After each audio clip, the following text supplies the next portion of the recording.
We have, how many of you trailer your own horses now? Okay, so let's start over there with that. You know, the number one thing that goes on when you're on the road is, does anybody know? You're trying to travel somebody. What was it? Tires. It's always tires. So the first thing is that they recommend that you change your tires every 5 years, no matter how much tread you have on them, because they sit a lot and they dry rot. And you may not see the dry rot, it could be inside. So it is recommended to change your tires every 5 years. I don't know a whole lot of people that do that or that can afford to do that. I paid a heavy price not doing that. Yeah, right. So we carry a spare, right? But I will say this though, when you're traveling with a trailer like I have that's aluminum, it pays off to change them every 5 years, because if you have a blowout on an aluminum trailer, it's going to destroy the side of your trailer. I've seen them just tear the fenders completely off, and then they have to go back in and re-weld them or bolt them back on, and it can be a fortune to do that. So we want to make sure that we're prepared with those kinds of trailers especially.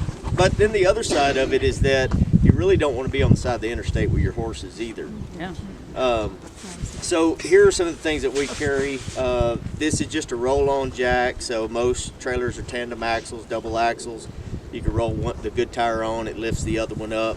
It's really fast, it's easy, you don't have to get under there with a jack. And this is something that you can put in your trailer, just be prepared. Four-way, always keep a four-way, but I really like this.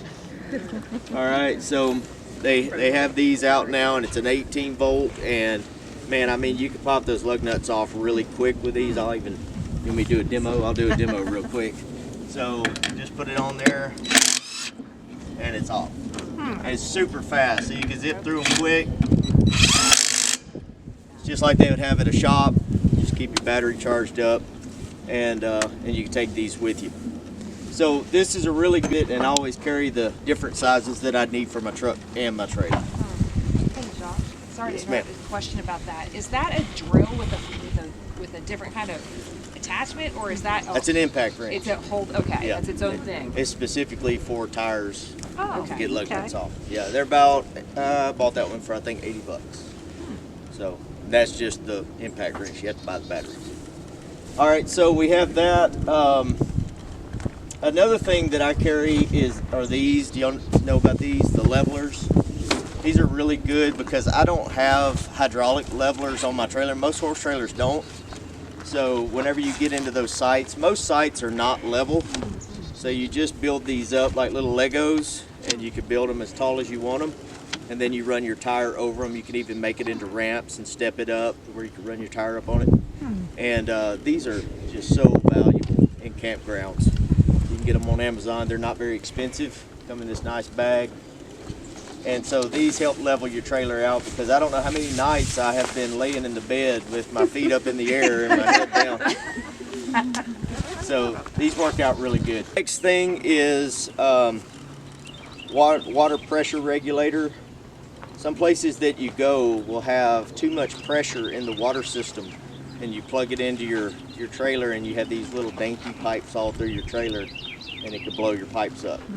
So they have these pressure regulators. It will reduce the PSI of the water coming in, and it'll keep a steady flow for you. $8 on Amazon. So it's a lot cheaper than gutting your walls in your trailer. So these are really great too.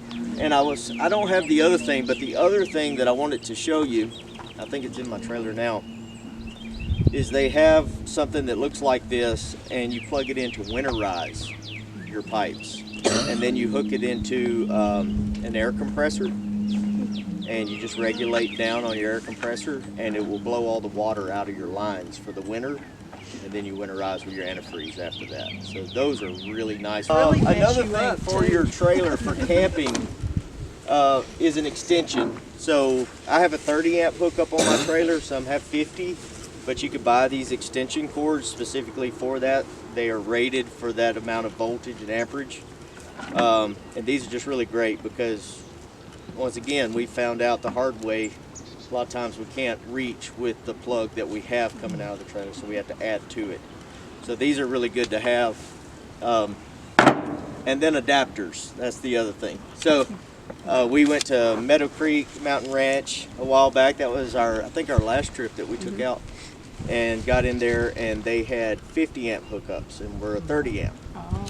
So luckily they found us another spot, but where they had us, it wouldn't have worked out if the campground had been full. So they sell these little adapters. You just plug in here and it'll plug into the next step up. And then you can step it down too.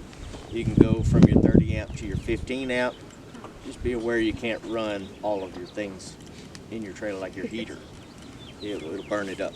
So you could Google all that information. It's pretty easy.